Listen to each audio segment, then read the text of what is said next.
நாம் மேம்படுவதாக. தினம் ஒரு லோக வார்த்தைகளை பார்த்து கொண்டிருக்கிற கேட்டுக்கொண்டிருக்கிற உங்கள் ஒவ்வொருவரையும் கர்த்தர் ஆசீர்வதிப்பாராக. வேதத்திலிருந்து நான் ஒரு வசனத்தை வாசிக்கிறேன். யாக்கோபு 4 அதிகாரம் 7 ஆகையால் தேவனுக்கு கீழ்ப்படிந்திருங்கள், பிசாசுக்கு எதிர்த்து நில்லுங்கள், அப்போது அவன் உங்களை விட்டு ஓடி போவான். இந்த உலகத்திலே உலகத் தோற்றம் முதலிருந்து பிசாசான் இருக்கிறான்.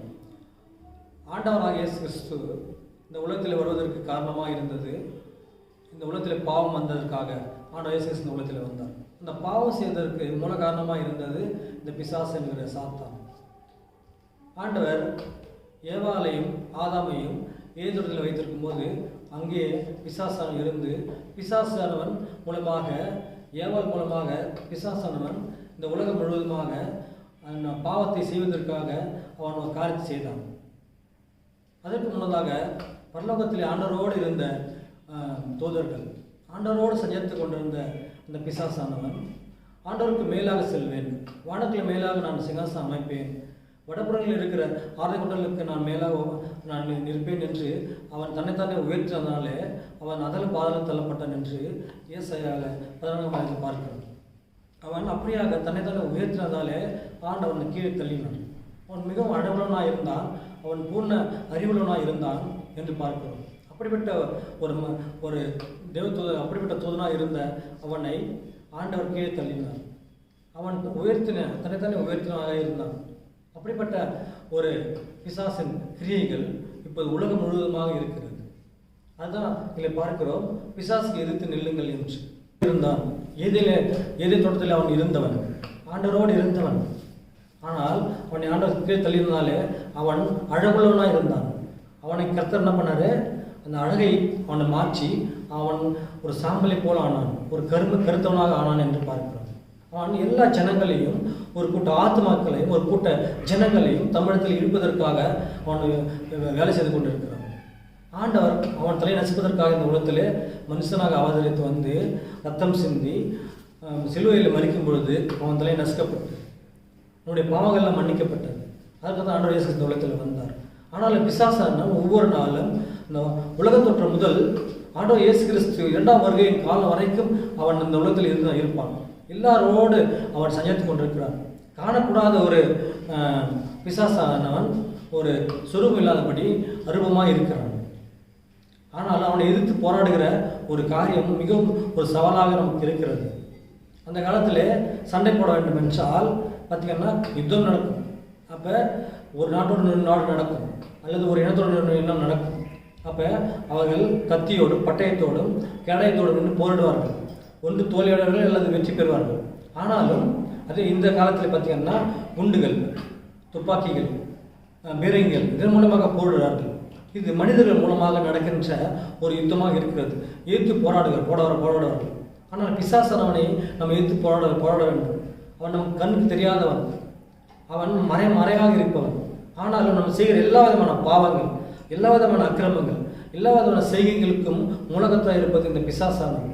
நம்ம செய்கிற பொய் பேசுவது கூட, அல்லது தவறான எண்ணங்கள், தவறான சிந்தனைகள், கண்களின் இச்சைகள், சபைக்கு வரக்கூடாதபடி தடுக்கிற கிரியைகள், வேதம் கேட்காதபடி தடுக்கிற கிரியைகள், ஆண்டவர் வார்த்தைக்கு விரோதமாக சபைக்கு விரோதமாக பேசக்கூடிய அந்த கிரியைகள், நம்ம ஒருத்தருக்கு துரோகம் நினைக்க வேண்டும் என்று அந்த செய்கிற காரியங்கள், எல்லா விதமான காரியங்களுமே பிசாசானவன் கூடவே இருக்கிறான் என்று பார்க்கிறோம்.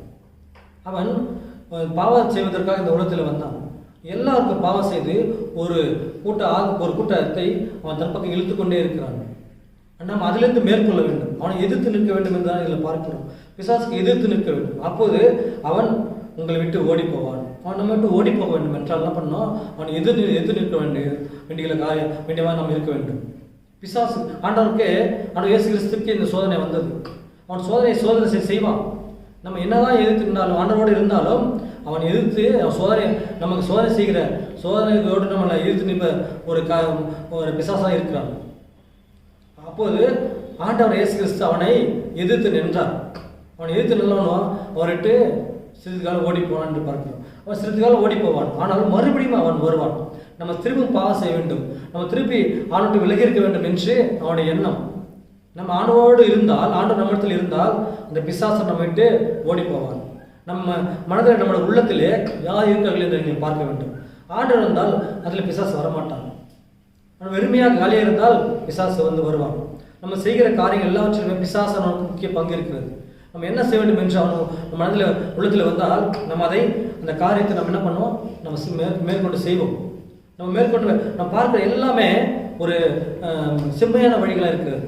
வேதத்தில் பார்க்கிறோம், மனுஷனுக்கு தோன்றுகிற எல்லாமே செம்மையான வழிகள், ஆனால் அதன் முடிவை மரண வழிகள் என்று பார்க்கிறோம். நம்ம அதற்கு தெரியாது. நம்ம அதை ருசி பார்த்து வேண்டாம், அந்த பாவத்தை ருசி பார்த்து விட்டால் அது நமக்கு இனிமையாக இருக்கும். கண்களின் இச்சைகள் இனிமையாக இருக்கும். மேலும் பார்த்து கொண்டே இருக்கலாம், மேலும் அதை ருசித்து கொண்டே இருக்கலாம், மேலும் பாவத்தில் நம்ம சென்று கொண்டே இருக்கலாம் என்று நமக்கு தோன்றும். ஆனால் அதெல்லாமே மரணத்தை நோக்கி சென்றுக்கின்ற ஒரு வழியாக இருக்கிறது.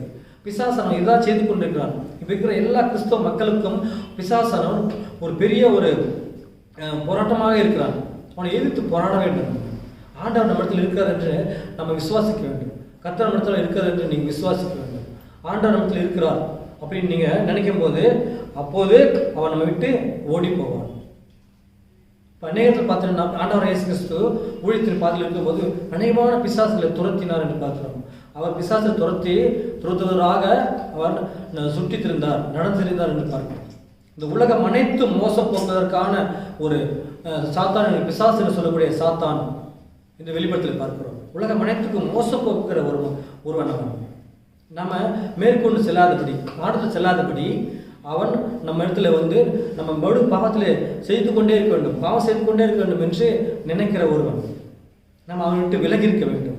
நம்ம அந்த பாவத்தை செய்யாதபடி இருக்க வேண்டும் என்றால் வேதத்தை அனுதினம் வாசிக்க வேண்டும், வேதத்தை இப்படி நடக்க வேண்டும், எல்லாம் இருக்க வேண்டும். நம்ம தோன்ற செவையான வழிகளில் நம்ம விலகி இருக்க வேண்டும். பிசாசு எதிர்த்து நிற்கலாம் நம்ம இருந்தால் அவன் நம்ம விட்டு ஓடி போவான். யோபு பார்த்தீங்கன்னா அவன் உத்தமனும் சன்மார்க்கனும் தேவனுக்கு பயந்து பொல்லாப்பு விலகிற மனுஷனாக இருந்தான். ஆனாலும் அவன் என்ன பண்ணா, ஆண்டவர் சமூகத்தில் இருக்கிற அந்த பிசாசானான். ஆண்டவர் சமூகத்தில் அவன் இருப்பான். ஆண்டவர் சமூகத்தில் இருந்து அவன் என்ன பண்ணா, ஆண்டவரத்தில் உத்தரவு வாங்கி கொண்டு வருகிறான், ஒரு பர்மிஷன் வாங்கி கொண்டு சோதிப்பனாக இருக்கிறான். நம்ம அவன் செய்கிற தந்திரங்கள் எல்லாமே நமக்கு தெரியும். வேதம் சொல்கிறது அவன் செய்கிற தந்திரங்கள் எல்லாமே நமக்கு தெரியாததல்ல, எல்லா விதமான தந்திரங்கள் நமக்கு தெரியும். ஆனாலும் நம்ம அதை விட்டு விலகி செல்லாதபடி நான் அந்த பாவத்தில் நம்ம இழுத்து கொண்டே இருக்கிறான். அவனை எதிர்த்து நிற்கலாம் நம்ம இருக்க வேண்டும். யோபு அப்படிதான் இருந்தான். ஆனால் அவன் சரீரத்தை மாற்ற தான் தொட முடிந்தது. அவன் சரீரம் முழுவதுமாக அவன் பாதிக்கப்பட்டான், குடும்பம் மொத்தத்தை இழந்தான். ஆனாலும் அவன் மனம் தளராதபடி பிசாசை எதிர்த்து நின்றான். ஆனால் தான் அவனை விட்டு ஓடி போனான். ஓடி போய் இரட்டத்தனியான ஆசீர்வாதத்தை அவனுக்கு கர்த்தர் கொடுக்கிறார். அப்படியான ஒரு உறுதியான ஒரு காரியம் நமக்கு இருக்க வேண்டும். அப்படி இருந்துச்சோம்னா தான் ஆண்டவர் அப்படி இருந்தனால இயேசு கிறிஸ்துனால்தான் வெற்றி சிறக்கிறார். வெற்றி சிறந்து சிலுவிலே மரித்து அடக்கம் பண்ணப்பட்டு 3 நாள் உயிரோடு இருந்து இப்போது பிதா வலசத்தை வெற்றிருக்கிறார். இந்த பிசாசின் தலை நசுவதற்காக ஆண்டவர் இந்த உலகத்தில் வந்தார். இப்போ அவன் நசிக்கினாலும் அவன் அந்த வாளை வைத்துக்கொண்டு ஒரு கூட்ட ஆத்மாக்களை, ஒரு கூட்ட ஜனங்களை இழுப்பதற்காக அவன் வைக்க செய்து கொண்டே இருக்கிறான். நம்ம எதிர்த்து நிற்பதாக இருக்க வேண்டும். அப்போது அவன் நம்ம விட்டு ஓடி போவான். அப்போது நம்மளோட வாழ்க்கை சிறக்கும். ஆண்டத்தில் நம்ம இன்னும் கிட்டி சேர முடியும். வேதம் சொல்கிறது, உங்கள் பாவங்களே உங்கள் அக்கிரமங்களும் ஆண்டவருக்கு உங்களுக்கு பிரிவு உண்டாக்குறது பார்க்கிறோம். அந்த பிரிவு உண்டாக்க வேண்டும் என்று அவன் நினைக்கிறான். ஆண்டவர் கிட்டி சேரக்கூடாது என்று அவன் நினைக்கிறான். பரவத்தில் நம்ம சேரக்கூடாது என்று அவன் நினைக்கிறான். அதிலிருந்து நாம் என்ன பண்ணோம், விலகி இருக்க வேண்டும். இன்னொரு வாசம் பார்க்கிறோம், பிசாசுக்கு இடம் கூடாமல் இருங்கள் என்று பார்க்கிறோம். அவன் நம்ம இடத்துல வருவதற்கு நம்ம இடம் கொடுக்கவே கூடாது. நம்ம என்ன செய்தாலும் இடக்கூடாது அப்படி இருந்தால் அவன் நம்ம விட்டு ஓடி போவான். ஒரு எதிர்த்து நிற்பவர்களாக நம்ம இருக்க வேண்டும். அவன் கண்ணுக்கு தெரியாது இருந்தாலும் நம்ம எதிர்த்து இருக்கிற அவன் அந்த பலனை கர்த்தர் நமக்கு கொடுக்குறாரு. நீங்கள் விசுவாசத்தோடு இருங்க, எதிர்த்து நில்லுங்க, பிசாசு உங்களை விட்டு ஓடி போவான். நம்ம இன்னைக்கு இந்த வசனம் கேட்டதுக்காக கர்த்தர் நன்றி செலுத்துகிறேன். கண்கள் மூடி ஜெபிக்கலாமா? எங்களை அதிகமாக நேசிக்க அருமை பரிசுத்தமான தகப்பனே, பிசாசுக்கு எதிர்த்து நில்லுங்கள், அவன் உங்களை விட்டு ஓடி போவான் என்று பார்க்கும் தகப்பன். ஆண்டவரை அப்படிதான ஒரு கிருபை பலனை எங்களுக்கு திரண்டமாக ஜெபிக்கும் தகப்பன். இந்த காலகட்டத்தில் ஆண்டவரை எங்கள் வாழ்க்கை முழுவதுமாக பிசாசின் கிரிகள் வராதபடி ரத்த கொட்டுகளை நீரே மறைத்துடணுமாக ஜெபிக்கும் தகப்பனே. கேட்டுக்கொண்டிருக்கிற சகோதரிகள் ஒவ்வொருக்காக நான் ஜெபிக்கும் தகப்பனே. ஒவ்வொரு பிசாசின் கிரிகள் தொடாதபடி நீர் பாதுகாக்க வேண்டுமா ஜெபிக்கிறோம். ஆசீர்வதி, வேலைப்படுத்தும் இயேசு வேண்டுகிறோம் பரம தகப்பனே. ஆமென், ஆமென். தொடர்ந்து வீடியோ பாருங்கள். கர்த்தர் உங்களை ஆசீர்வதிப்பாராக.